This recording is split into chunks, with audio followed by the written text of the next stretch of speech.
தாய் தமிழ் உறவுகளுக்கு வணக்கம்.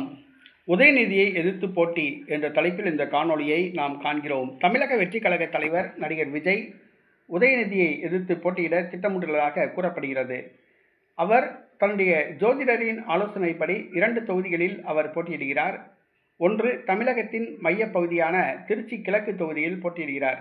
மற்றொரு தொகுதி சென்னை சேப்பாக்கத்தில் அவர் போட்டியிடுகிறார். துணை முதலமைச்சர் உதயநிதியை எதிர்த்து போட்டியிடுகிறார். துணை முதலமைச்சர் உதயநிதியை தன்னுடைய அரசியல் எதிரியாக நடிகர் விஜய் பார்க்கிறார். ஆகவே தன்னுடைய செல்வாக்கை பயன்படுத்தி இந்த தேர்தலில் உதயநிதியை மண்ணை கவ்வ வைக்க வேண்டும் என்று திட்டமிட்டுள்ளார். அதற்காக சென்னை சேப்பாக்கம் தொகுதியில் நடிகர் விஜய் உதயநிதியை எதிர்த்து போட்டியிடுகிறார். உதயநிதியும் ஒரு திரைப்பட நடிகர் தான்.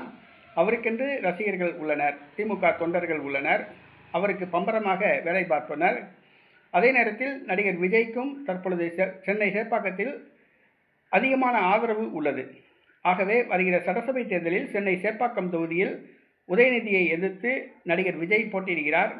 2 பேர்த்துக்கும் போட்டி பயங்கரமாக இருக்கும். சேப்பாக்கம் தொகுதி மக்கள் நடிகர் விஜய்க்கு வாக்களிக்கிறார்களா, உதயநிதிக்கு வாக்களிக்கிறார்களா என்பது தெரியவில்லை. ஆனால் உதயநிதியை இந்த தேர்தலில் தோற்கடிக்க வேண்டும் என்று களமிறங்க திட்டமிட்டுள்ளார். அடுத்ததாக திருச்சி கிழக்கு தொகுதியிலும் அவர் போட்டியிடுகிறார். ஆக 2 தொகுதிகளில் நடிகர் விஜய் போட்டியிடுகிறார். சென்னை சேப்பாக்கம் தொகுதி தற்பொழுது தேர்தல் களம் சூடுபிடிக்க ஆரம்பித்துள்ளது.